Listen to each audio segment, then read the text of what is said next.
On this edition of the Ultimate New Orleans Sports Show. He's calling games like an offensive coordinator and not a head coach. I just felt like he was like overthinking, or just let your quarterback throw passes. Right. Yeah. It's one of the worst red zone teams on offense in the last decade. Nice guys don't want to fire employees who they like. Yeah. But you know what? Sometimes you have to. Sometimes you gotta do it.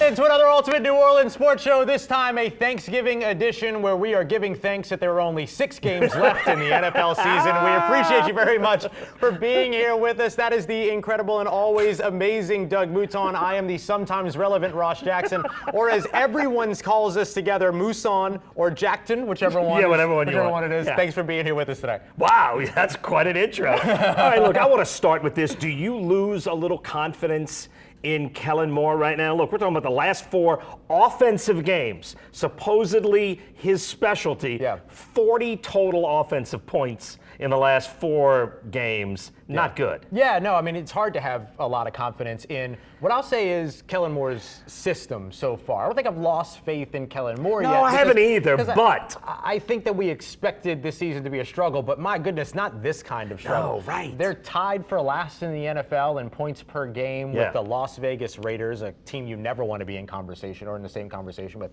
just 15 points per game. Passing offense has not really consistently gotten off the ground, but they're trying to find their quarterback, but also the rushing offense that we expected to be sort of the specialty for Kellen Moore, 29th in the NFL, so very much underwhelming so far. And their last few games have been their worst of the season. Right. When you take the last 4, even 15 points a game, they're not even scoring that much in the last 4. So it's not that it's been bad, it's that it's been especially bad lately. Yeah. You would hope you would catch a little momentum and get better, and we have not seen that. Again, I am not losing faith. We expected this season to look a lot like this season has looked like, and it has. It's just once we get into the reality of it, it hits you differently even though you expected it. Does that make sense? Yeah, absolutely. The thing that I like to say is that, yes, the New Orleans Saints are in a rebuild, but it doesn't make them immune to criticism. Right. It doesn't make them immune to failure. Right. Like, you're still going to struggle. Here's what I love, though. They're failing doing something different than they've been trying to do for the past almost 20 years. Yeah. And so at least there's that, and so we'll have to see. But the big thing is that if things don't start to shape up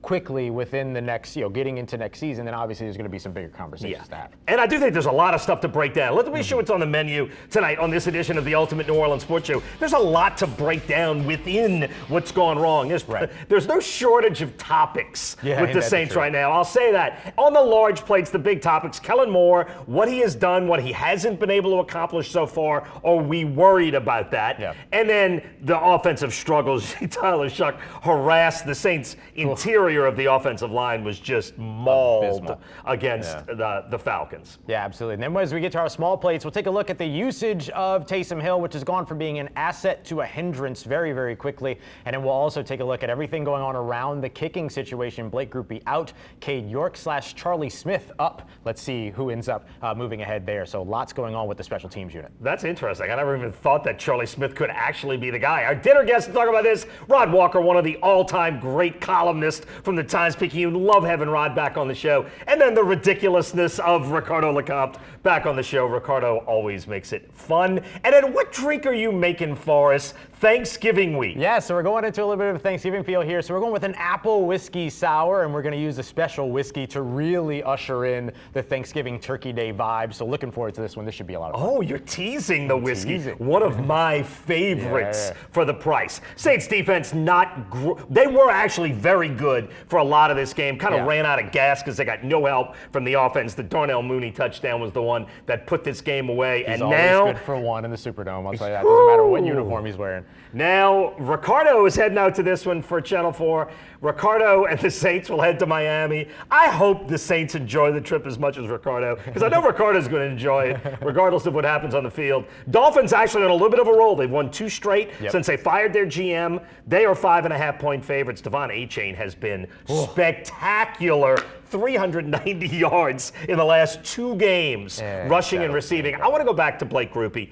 First of all, your impressions, something that Kellen Moore obviously had to do. Yeah, that's exactly right. Like, this was a move that the New Orleans Saints absolutely needed to make. You look at Blake Grupe and the way that he's performed, opening 3 games, missed at least 1 field goal. Looked like he might have been getting back in rhythm week 4, but then over the course of the last 6 games, he's gone 8 and 11. That 69.2 field goal percentage, Doug, is the worst amongst any New Orleans Saints kicker in its history, amongst all kickers through 12 weeks with at least 25 kicking with field goal attempts since 1970, a 55-year just worst at that point. This was a decision that they had to make. Great guy off the field. On-field production, though, not there this year. Yeah, 1970, the year Tom Dempsey hit the 63-yard field goal for the Saints. And yes, among the NFL teams, the Saints have 8 field goal misses this year. No other team has more than 6. Right. They're not only last, they're last by a bunch. And 18 teams have missed 3 or fewer kicks. Here's the one positive from Kellen Moore's standpoint. Tell me what you think about this. I found this to be a positive for Kellen Moore. Kellen Moore is a nice guy, right? And nice guy bosses, the one thing you have to overcome as a nice guy boss is you have to hold people accountable. 100%. You can't always be the nice guy. There's going to have to be a level of accountability. And every time we in the media have asked him about Blake Grupe, which has been about 70 times since the beginning of the season, he has said, we're working with him, he's working on it, we have faith in him. There came a point where he had to do this, and he did. Look, 32 NFL coaches make this cut. I'm not giving him credit for making the cut, other than he needed to do it, and he held his guy accountable. And I do think the locker room hears that. Would you agree with that? Yeah, absolutely. Actually, after the game, after the Saints lost to the Atlanta Falcons, I asked Kellen Moore, what is the precedent you are willing to set when it comes to Blake Grupe? Do you want to show we'll be as patient with anybody, or do you want to show that there is a limit? Clearly, there is a limit. The one thing that I will say is that it could have, and I'll say should have happened sooner. Yeah. But it happened, and that's the big thing. Like, just from an on-field perspective, it would have made sense for this move to happen weeks ago, but at least it happened, and they didn't try to roll through the entire season like this. And part of that is,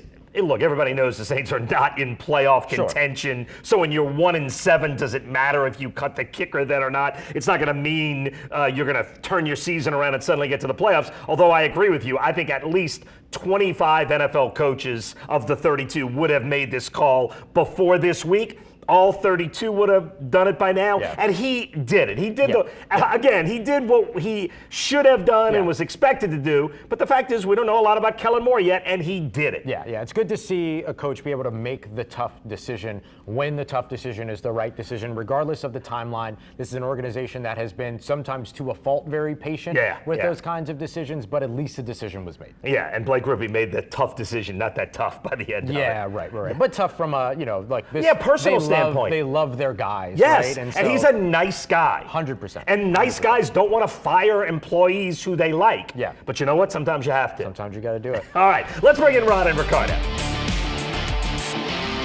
All right, we are joined now by our good friends, Ricardo LeCompte from here at WWL-TV, and the great Rod Walker. Love having Rod. Rod, for years, I have called him the voice of reason. Yes. And that has been his place for me. So sometimes we're out at Saints camp or at a Pelicans thing, Rod.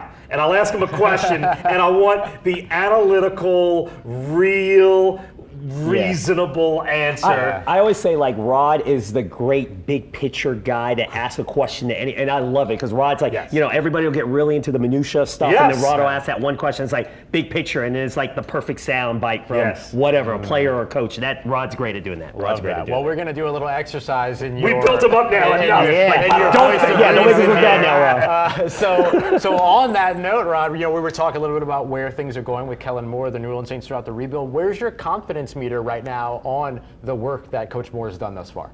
I think if you had asked me that question before the Falcons game, I thought they were trending in the right direction. But then at the Falcons game, I kind of took a step back because I looked at some of those plays, especially in the red zone, and I just felt like he was like overthinking, or just let your quarterback throw passes.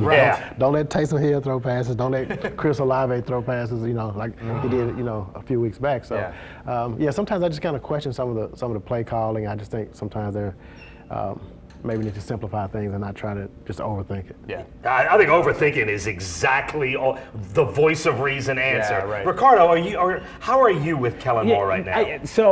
How's you and Kellen's relationship? We good. We can still kick it. Kellen if we need to. Thanks, Kellen. Big picture, of course, going in. I like, we talked about that millennial type thinking, that approach that he's had. I think that works and relates to the players that he's dealing with. The one thing I thought after the Falcons game, and this was kind of like the first revelation I had with Kellen Moore and how he's been calling these games lately.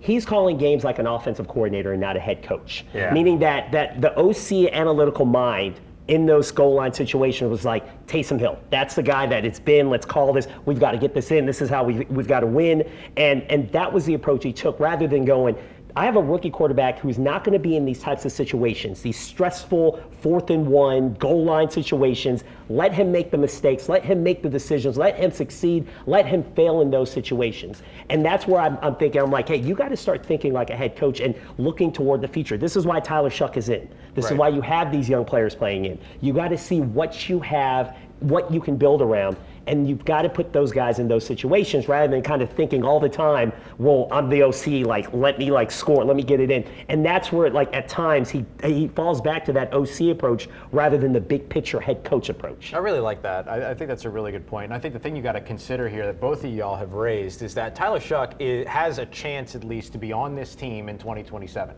Taysom Hill, probably not, right? Yeah, we're at the twilight of Taysom Hill's time. And so with the opportunity here to get the development, to do the things that both Tyler Shuck and Kellen Moore said that they were going to do, which is fail and learn together, to take away that opportunity, I think is a bit short-sighted. Right. And I will say, look, Kellen Moore's 36. He's never been a head coach before. Right. I would say with this season, I am almost willing to cut him slack on almost anything in this learning process. Now, by next season, if we're seeing the same things, Ricardo, I agree with you 100%, and I agree with you 100% that he is overthinking things, but I think that is part of his learning process. Yeah. As a first time, he's never been a head coach at any level. Right. And I think that's part of it. So I'm cutting him slack and saying, and look, I know there are some people in the sports media, and they maybe not say this publicly yet, but saying privately, man, I don't know if this guy is ever going to. Sure. I'm not there yet. Yeah. I'm cutting him slack across the board. But by next year, that slack is going to go away. Yeah, you don't want to see that. Yeah, yes. You don't want to see that in year 2. And just as Shuck has to learn, Kellen Moore's got to learn, and the learning can't take forever. Well, and the one thing he's got to learn is what's my approach to the team in the bye week. Remember Sean Payton early on in his career didn't know how to approach a bye week. He comes out of the bye week that first the first year he had it, and they get housed, right? And it's kind of like, wait, how do I approach this? Do I let them have the time off? Do I have them in the facility the entire time? And that's the balance that Kellen Moore has, and that was the most disappointing thing coming out of a bye week for the Saints. You go, all that momentum you had against the Panthers, you had a week to do your self-eval, self-scout, get better, and then you come out there and score 3 points on offense. It's like, what did you do during the bye week? So that's another learning thing from Kellen Moore where you go, all right, how do we approach a bye week, in the future? And those are things where you hope he learns as he progresses in his head coaching career, and you can certainly forgive him in year 1. But these are things that, hey, when you go in the offseason, you do the checklist of what do I need to improve on, add that to the list as well. And I do want to see some better game management like these last 6 games. Oh, right. I mean, I think he's going to be under a microscope, I think, these last 6 games. I mean, you want to see him learn even within this season. Well, look, what have you thought about Tyler Shuck? Look, it was a terrific performance in Carolina. Did he take a step back, or was it the problems around him against the Falcons? I would say it's the problems around him. I was the one who anointed him the savior. I saw that. I thought you were right. After the Carolina game, I was like, I was all in on him, and I'm still all in on him. I think I think he makes good decisions. I think he makes some good throws, and I think he'll steadily improve. But I think Kellen Moore's going to have to do a better job of when they get in the red zone. I mean, you got to score touchdowns. I mean, that's what you're evaluated on, and you got to do that. If he can do that, I think they'll be fine. Yeah. Their red zone efficiency right now, or lack thereof, 34.5% through the first 12 games. If you look at the last 10 years, it's 320 seasons, right? 32 games, 10 years. And so if you look at that over the course of 12 weeks, out of the 320, the Saints are 317th. Oh! Fourth worst here in 2025. And a lot of those seasons, by the way, are all towards the 2016 season. They're towards 10 years ago, and then all of a sudden there's a little 2025 in there. and that's not good. Is what I'm trying to say. It's one of the worst red zone teams on offense in the last decade. There was a reason why, like, I came out Sunday and we were doing 4th down on 4, and we were doing the Saints breakdown, and I lost my voice, and I think I was getting a little bit under the weather, and maybe it was because I was watching the anemic Saints offense trying to score in the red zone. Yeah. And here's the other thing. It was bad. Yeah. It was bad. Miami has won 2 straight, right? I mean, the Dolphins are playing for their coach. The one thing that they have done, one of the big keys in these 2 weeks, their opponents are 0 for 4 in the red zone, getting touchdowns. So the Saints are not getting touchdowns in the red zone. The Dolphins are really good lately in preventing them. So let's see what happens Sunday. I wonder. Yeah, three for three. Saints aren't getting field goals either. Yeah, the Saints aren't getting field goals either. Right. Man, Which could change. You see Cade York, right? Best kicker in LSU's history. Wasn't able to translate it to the NFL just yet, but had a strong showing in 2024 with Cincinnati, 81.8% during that time. I mean, if nothing else, just putting points on the board would be nice to see for New Orleans. Yeah, it absolutely would be. All right, let's do our boil water advisory now. Absolutely. All right, and this, look, we're doing a boil water advisory in after a game where you could have 35 choices. All right, Rod Walker, we're starting with you. What is one thing, not the small picture, but big picture, that's worrying you about this team right now? For me, I would probably say, I think the running back position right now, just because of, Kamara's dealing with an injury, and they're kind of just thin at that position. Like you look at, they had Devin Neal, but outside of that, like, you had to go to Taysom on Sunday, and I just think that they need to add some depth there. And I guess when Kendrick comes back, maybe it's not a problem, but that's probably my boil water advisory right now. Big position you definitely have to add to this offseason, right? Yeah. And we'll certainly get a look at Audric Estime this week, see if maybe that ends up helping. But I mean, it's a guy that hasn't taken a snap here in 2025. So how much does he really help you? Pro Football Focus does their evaluation. And look, they're far from perfect. They have 61 NFL running backs. You know where Alvin Kamara ranks? By their estimation, 61st out of 61. They have him as the weakest running back in the NFL so far this season. And I don't agree with that ranking, but Kamara has not done a lot of the dynamic things we have seen out of him throughout his whole career. That position that's been one of your needs for a long time, and it looks like a bigger need now than it has been. What's your boil water advisory? I guess if we wanted to go big picture, I guess small picture, I would just say the red zone efficiency, that you got it. That is just, again, I'm going to get sicker if I have to watch. If I go down to Miami, beautiful weather, great food, great environment, and then I have to sit at Hard Rock Stadium and then watch the Saints operate in the red zone. I'm going to get sick. But just big picture, I think just the 3 phases kind of working all together. The defense I thought was the best of the 3 phases against Atlanta. Certainly, again, they ran out of gas at the end, and they kind of did their job. But the special teams aspect of it. Can they find a kicker? Could Cade York be the guy, or could Charlie Smith possibly get? And Charlie Smith, and with that approach, I'm kind of like, just throw him in and let's see if he can kick. Why not? You're talking about developmental. Well, this is the perfect developmental stage. Is these last 6 games, put him in high stress situations and see if he can make some field goals. And then offensively, again, it is operating in the red zone. They've got to figure out something to put the ball into the end zone. Yeah. What's yours? I think big picture for me is this team still struggling 12 weeks into the season to start fast on offense. I mean, this is a team that has 1 touchdown in terms of opening drives and early drives in the first quarter and things like that. And it's just one of those things to where you come into those games with those scripted plays. That's supposed to be kind of where you're most comfortable, where you're operating very well. And we're just not seeing that efficiency early on in the game, and that's setting the tone for the rest. Because if you're either finding yourself in a hole, and Justin Reed talked about this after the game. I love hearing from Justin Reed after the game because he gives such insightful things. And he talked about this was a game against Atlanta where they didn't spot the offense 10, 14 points, but the opposing offense 10, 14 points, but then the offense wasn't able to take advantage of that. My words, not his on that part. But there's just that part for me is a little bit surprising.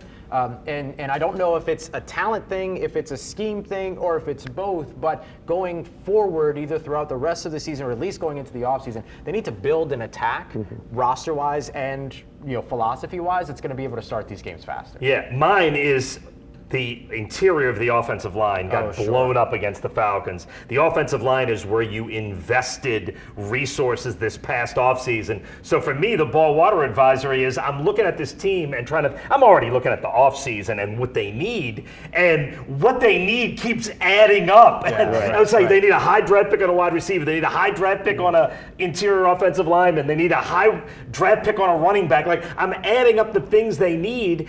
On the flip side of that, I will say I'm developing more confidence in the defense. In the last 4 weeks, the Saints' points per game they're allowed is 10th in the NFL. They're top 10 in the NFL, getting no help from the offense. So I'm seeing more pieces on defense that I'm thinking, okay, maybe they don't need as much help on defense, and they can invest in an offense. But man, every time I watch the offense go, I'm like adding to the list of immediate needs, and that adds to the distress of what's going on. And coming to the season, like the offensive line was the one thing. I said they finally figured this out. You can move on and work some other positions, and here we are again. Same spot. So, I think Brandon Staley's done an excellent job with the defense in a way that it's continued to get better and better throughout the season.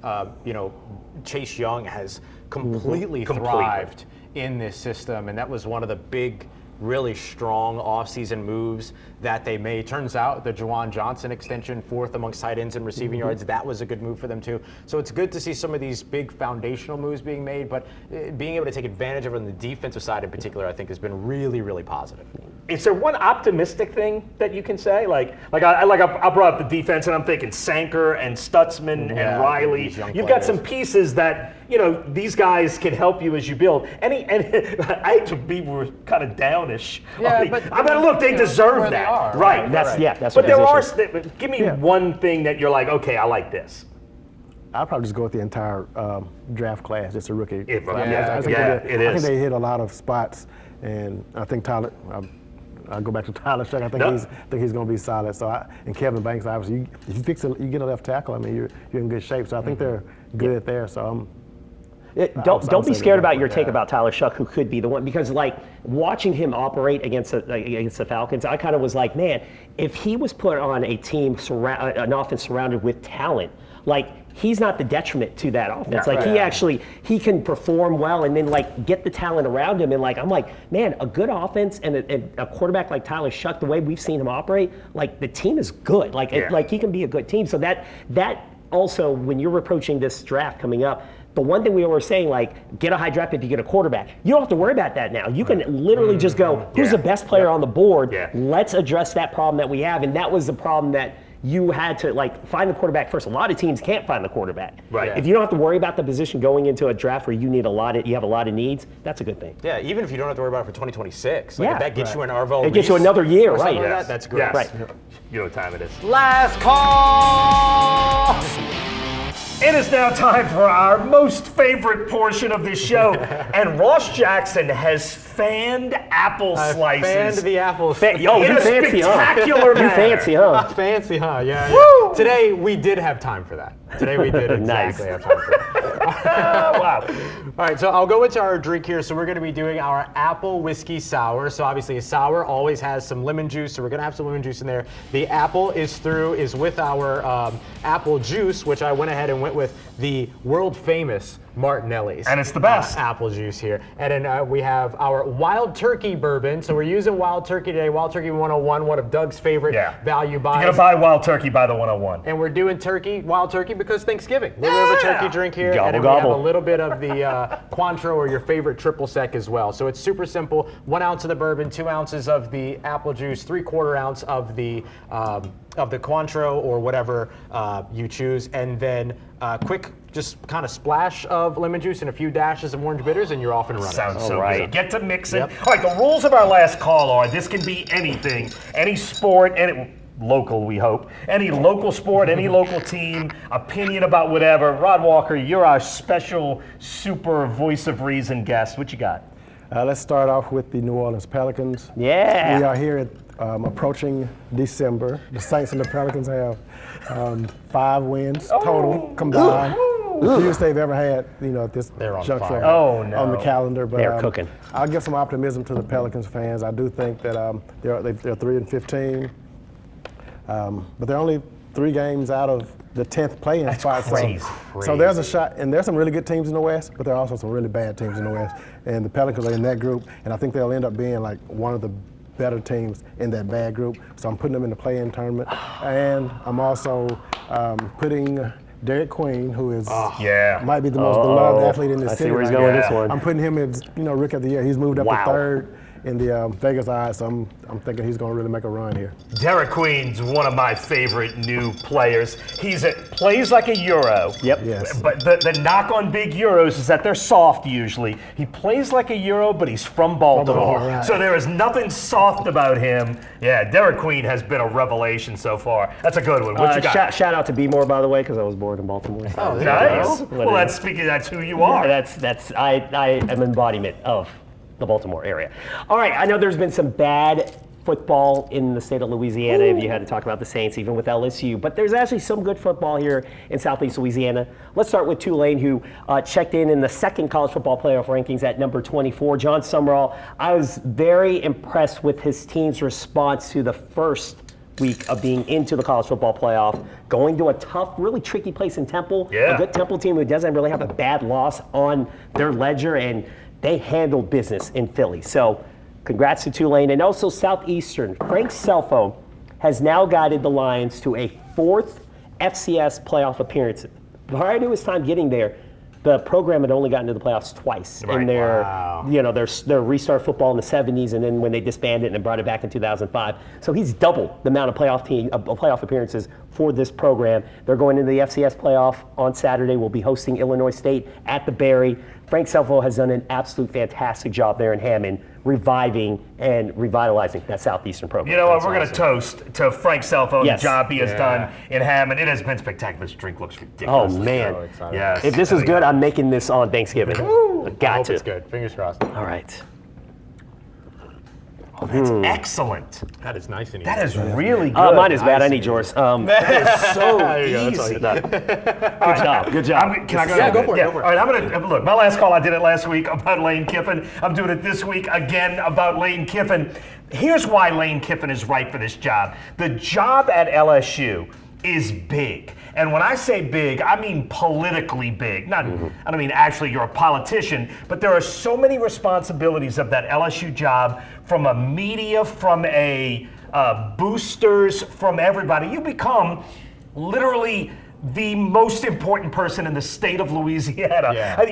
The LSU football coach, that takes a big personality. It's a lot to manage. Brian Kelly was terrible at that part of the job. I think Lane Kiffin's got an ego on him, and in this case, I think that is perfect for the job. I said last week, the world was right because LSU, with all the shenanigans going on in the search, zeroed in on the right guy. I don't know if Lane Kiffin's going to take the job or not. What I'm hearing from a lot of people in the know is that they believe he will, but the fact is, until it's done, it's not done, which is unfortunate. But either way, I think LSU, despite all the shenanigans, has handled this beautifully, and they've laid out a quality offer to the single best guy who I think would be spectacularly successful in Baton Rouge. So at this point, Virgin Company have done everything right, and we'll see if Lane Kiffin takes the job. Informal poll real quick. Who's going to be the LSU head coach after Thanksgiving? Who's going to be the LSU? Who's going to be You think Lane takes it? Lane. Yeah, I am too. I think he takes it. I'm going Kiffin. I'm keeping the positive vibes out there. I'm going to go Eli Drinkowitz because I think the way Lane Kiffin thinks and the way he is, he can change his mind at any moment. And really, probably maybe watch it like they win the Egg Bowl and he decides, you know what? Look what I built here at Ole Miss. Ole Miss has had nothing before I've gotten here. Now we're going to go to the playoff. Everything the light touches. Right. So I'm going to go. I'll be the contrarian. LSU has put the offer out there. I think it's such a great draw. But I'm going to say he stays there, and I think Eli Drinkowitz from Missouri comes and takes the job. All right, we got about 30 seconds. Let's see yours. I'm going to go positive here. We've said a lot of things about the Saints that haven't been so positive today. I'm going to give one positive here. Amongst the kicker situation, which, by the way, this is the most screen time we've ever dedicated to kickers.